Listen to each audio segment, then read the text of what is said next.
Јас сум наставник Зоран Давидков по географија од основното училиште Страшо Пинџур, Соколарци.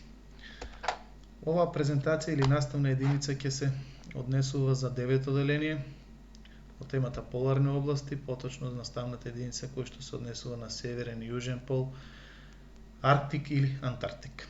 Наставните цели на кои што треба да обратите внимание во оваа наставна единица или презентација се географската положба на овие области, климатските одлики, населеноста, флората, фауната, природните богатства, истражувањата и така натаму и така натаму.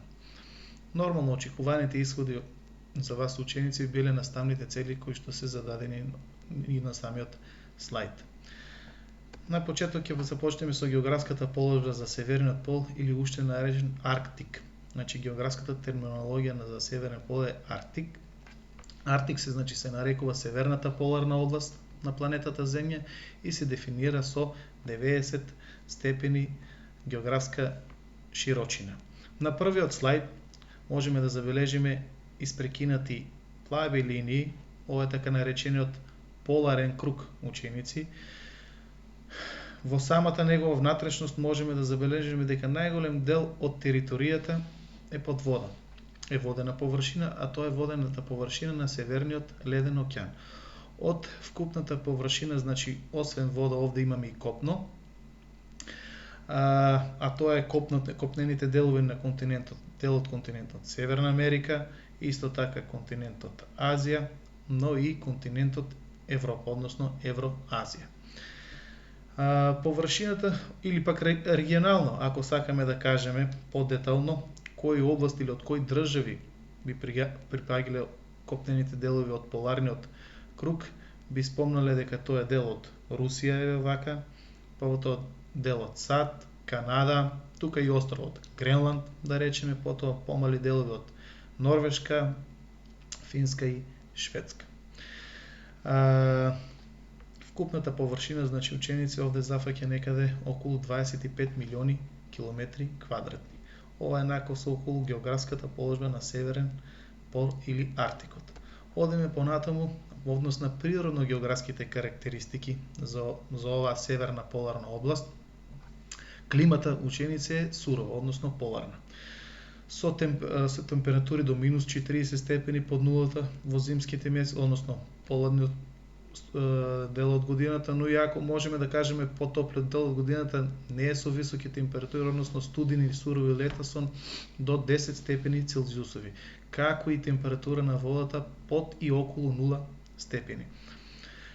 Врнежите се ретки во вид на претежно на снег, затоа и површината е замрзнена и има присуство на големи дебели санти и арктички кањони. Се разбира, мора да имаме причина за овој вид на поларна или сурова клима, а тоа е дека упадниот агол на сончевите зраци, ученици кои што паѓа во овие поларни области е доста под кос агол, па така да самите сончеви зраци даваат помалку топлина и светлина, и тоа е причина да имаме да овие области се многу по-студени и нормално со многу пониски температури заради косиот агол упаден на сончевите зраци. Одиме понатаму од останатите природно-географски карактеристики. Флора и фауна. Значи оваа поларна северна област не значи дека не постои растителен и животински свет, односно флора и фауна. Од растителниот свет, како што гледаме на овој слайд или на оваа слика, е слика од последната растителна заедница или најсеверната растителна заедница на планетата Земја, така наречената тундра. Што значи тундрата? Значи сиромашна, оскудна вегетација, како на самата слика да речеме, кај што нема шумски појаси. Зошто? Затоа што најголем дел од почвата во текот на годината е замрзнат, така да не може да се развие коренов систем на било кое, да речеме, растение на такви сурови услови, студени. Така да оној дел од потоплиот дел од годината е покриен со мов, со лишеи, како на самата слика, ниски грмушки, може да се сретне поларна врба или поларната бреза, така да тундрата значи представува најсиромашната вегетација во и околу поларните области. За разлика од растителната заедница тундра, животинскиот, односно фауната во северната поларна област е, да речеме, по разновидна, така да се сретнуваат повеќе. Еве ќе покажеме неколку фотографии од животинскиот свет во северната поларна област, како што е поларната мечка, поларната лисица, ученици, потоа еве и ривасите елени. Исто таа водена фауна се и поголем број на фоки, моржовите, поларниот буф и така натаму и така натаму. Од овие пред малку што ги проследивме животни кои што ги обслужуваат овие студени северни области, поларни области, би ја издвоил, еве да речеме, белата мечка како загрозен вид и како најтипичен представник на животно кој што е населено во овие области. Карактеристично е тоа што еве со ново настанатата ситуација или попопуларна како глобално затоплување, територијата на живење на ова животно или на овој загрозен вид на мечка се стеснува. Затоа што дебелите санти на мраз кои што им требаат на ово животно за да преживее, им се еден вид на живеалиште, затоа што главно мени за исхрана на белите мечки им се фоките. А тие, нели, се во времето на оплодување се селат или мигрираат во северните области, па така да мечките доколку постои мразот тие го кршат и потоа нормално доаѓаат до самите нив. Но со глобалното затоплување мразот е се помалку присутен, така да тие мораат да мигрираат и во останатите области, односно да одат многу повеќе на југ за да најдат храна, затоа што се помалку има лед во тие области. Па така да самото животно мора да се прилагоди на новите, да речеме, услови на живење. Така да мигрирајќи белата мечка може да дојде во некои населени места во потрага по храна, се заради тоа што им се стеснува територијата на опстанок, можеме да кажем. Па затоа испаѓа во животните со загрозен, во животни кои што се загрозени, доста загрозени. Одеме тоа околу флората и фауната, одеме околу нешто повеќе, да кажеме, ученици, населеноста на Арктикот. Арктикот или северната поларна област е слабо населена област, но не значи дека нема население. Еве на сликата, има неколку слайдови, ќе ви покажам од население кое што е карактеристично на овие територии кои што живеели во минатото. Тоа е тамошното население ескими, или познати исто како инуити. Тоа се луѓе, односно население кои што живеели во минатото, односно ги обслужувале поларните области. Делови од крајбрежни делови на Русија, да речеме, Канада, САД, Аляска, значи од секогаш биле присутни, тоа е население кои што ги населувало, да речеме, најсуровите делови на планетата Земја. Инаку имаат азиско потекло од монголоидната група, а самото име ескими потекнува од европејците, нешто потекнува, значи, од европејското население, луѓе што со големи стапела, нешто во превод така. Односно тоа е нивните обувки кои што им со широки, значи, стапела, дебело крзно, кои што им служат за да, нели, се движат во тие сурови области, и длабок снег за им служат, односно како заштита за да не пропаднат во делови кај што нормално поголем дел од областите е покрин со длабок снег. Друго што е карактеристично ученици за ескимите е што, еве, како на сликата, живеат во импровизирани куки, можеме да кажеме, или така наречени иглу, кои што ги градат од дебели коцки на мраст. Натрешноста ја облучуваат со дебели крзна од животни, кои што им делими се во исхраната на самите ескими, значи животни од крзна од фока, од мечка, од морш и останати ирваси, елени и така натаму, кои што воедно ми служат и како облека за да се заштитат од дебелиот студ, затоа што, како што претходно спомнавме, климата е доста сурова во овие области. Така да, од денешна гледна точка, да речеме, ескимите во 21 век, нивниот начин на живење се не е исти и се видоизменил во однос на како што живееле до 19-18 или да се навратиме неколку века назад. Можеме да кажеме дека им е полесно така да некогаш ловеле со харпуни, со кајаци и така натаму, значи од тамошните животни како што се фоки, одледување елени, ирваси, тоа денеска се заменети со моторни санки и посовремени орудија за ловење, така да и тие самите мигрираат кон појужните делови на поларниот круг, онаму кај што да речеме во некои селски и градски средини полека го напуштаат да речеме номадскиот или суров начин на живот. Така да денешната бројка на самите ескими изнесува приближно некаде околу, според некои информации, 2000, односно се извинувам 200.000 ескими. Одеме понатаму во однос на истражувањата, ученици и ресурсите за Северниот пол. Меѓу првите истражувачки експедиции била она на Роберт Пири во 1909 година, а подосна нормално следеле научно-истражувачки експедиции скоро од повеќе од голем број земји во светот. Открини се големи рудни богатства на железо,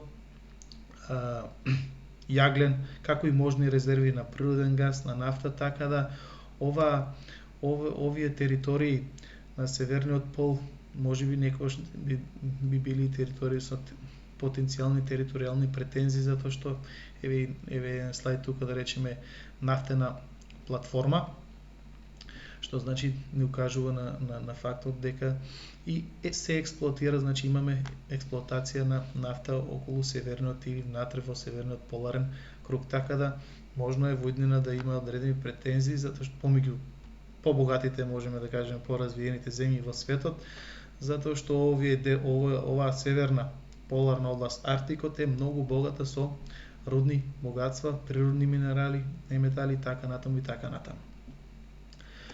Одиме понатаму ученици со диаметрално спротивно втората поларна област, а тоа е Антарктикот. Значи географската терминологија за јужниот пол е Антарктик. Антарктикот е континент кој што се наоѓа на јужната поларна област, зафаќа површина над 13 милиони километри квадратни површина, што значи тоа е еден вид замрзнат континент. Еве како што може да забележиме на овој слайд, на оваа слика. Со таа површина представува пети континент по големина. Значи со оваа површина ученици Антарктикот или јужниот пол е поголем од нашиот европскиот континент и од континентот Австралија. Географски, физичко-географски, на оваа слика можеме да покажеме дека е поделен и пишува како источен и западен Антарктик. Тоа е со овој масив Винсониот и трансантарктичките планини помеѓу Росовото и Виделото море, ова замрзнат континент го поделен на два дела, на источен и западен Антарктик, од кој поголемиот дел припаѓа на десно, односно источниот, а полниот дел на западниот Антарктик. Тоа е во однос ученици на географската положба на овој континент. Одеме понатаму со природно-географските карактеристики на овој континент. Еве како што за северен, така и за јужниот пол да кажеме во однос на некои карактеристики за климата. Како што спомнавме, за северниот пол дека има многу сурова клима, можеме да кажеме дека јужниот пол има уште посурова или најсурова односно клима на планетата Земја со температури до над минус 80 степени под нулата преку целата година. Така да со овие климатски или температурни разлики можеме да кажеме дека најстудената место на планетата Земја е јужниот пол или Антарктикот. Ќе се навртам пак, значи факторот мора да има причина за ова. Факторот се косиот упаден агол на сончевите зраци кои што овде да речеме се најмногу под кос агол во овие области и добиваат најмногу светлина и топлина. Од останатите облики за климата се и силните присуство на силните ветрови во овие области на Антарктикот или Јужниот пол, кои што се доста, можеме да кажеме, со сили на еден вид на оркани или силни ветрови на планетата Земја.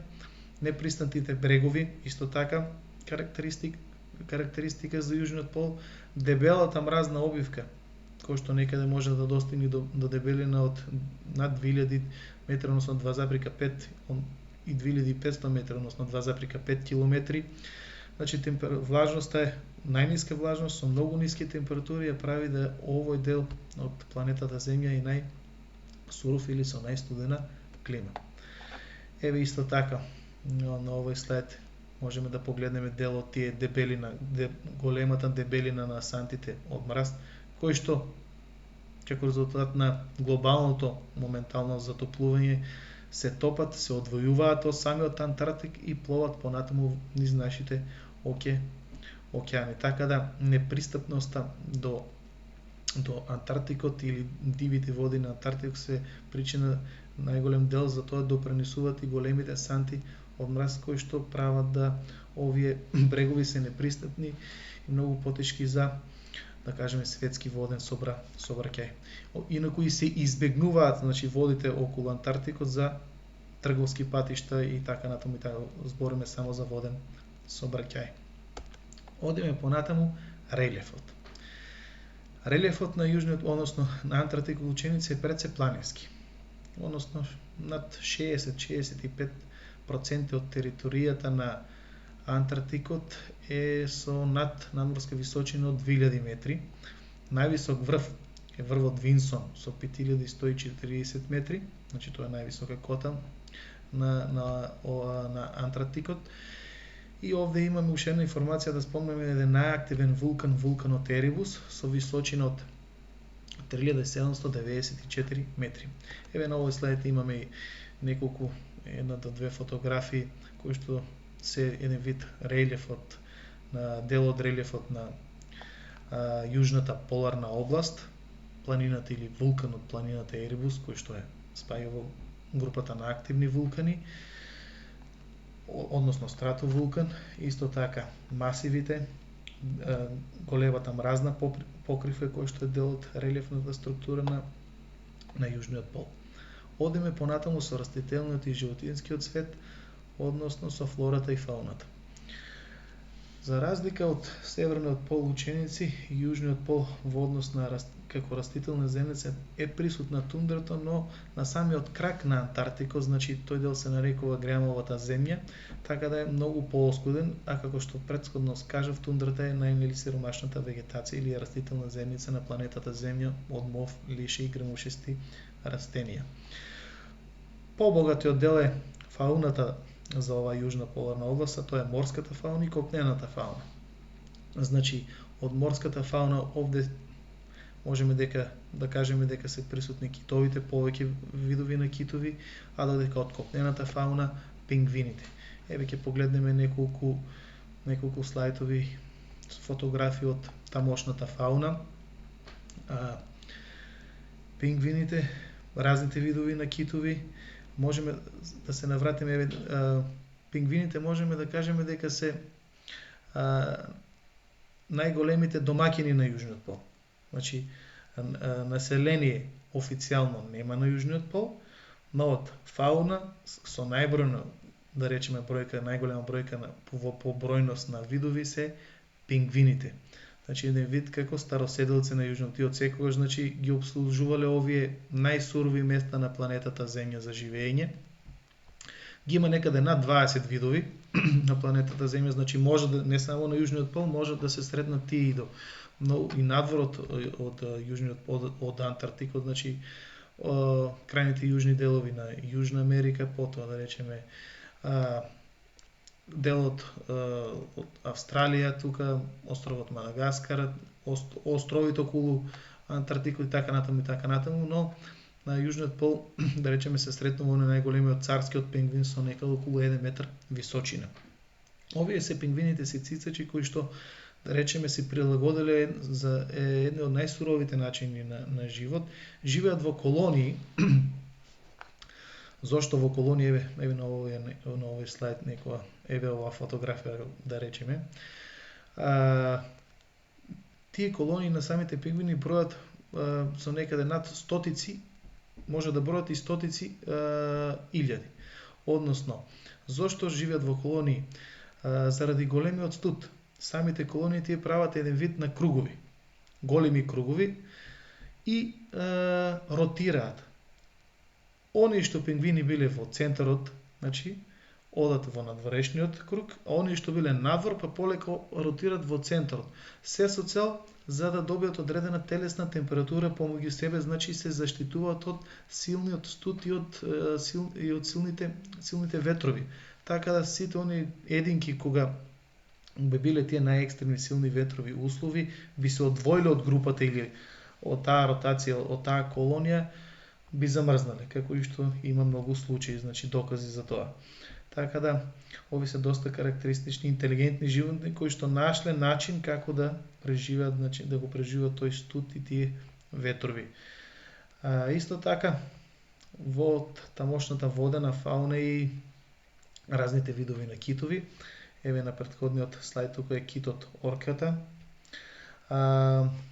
Синиот, исто така и синиот кит, кој што е еден најголем цицач на планетата Земја, значи може да тежи до 150, над 100, односно до 150 тони и должина до 25 метри. Водно тој е и најголемиот цицач на планетата Земја.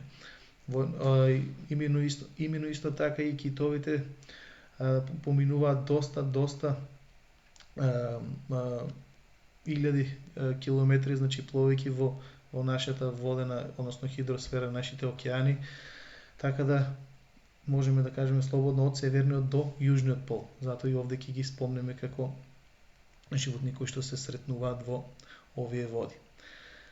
Истражувањата, слично како и за северниот и за јужниот пол во минатото постолје, ќе спомнеме меѓу првите истражувачки експедиции била она на Роалд Амундсен во 1911 година и нормално сега 21 век скоро сите земји побогати или поразвиени имаат своји научни истражувачки експедиции, значи на јужниот пол.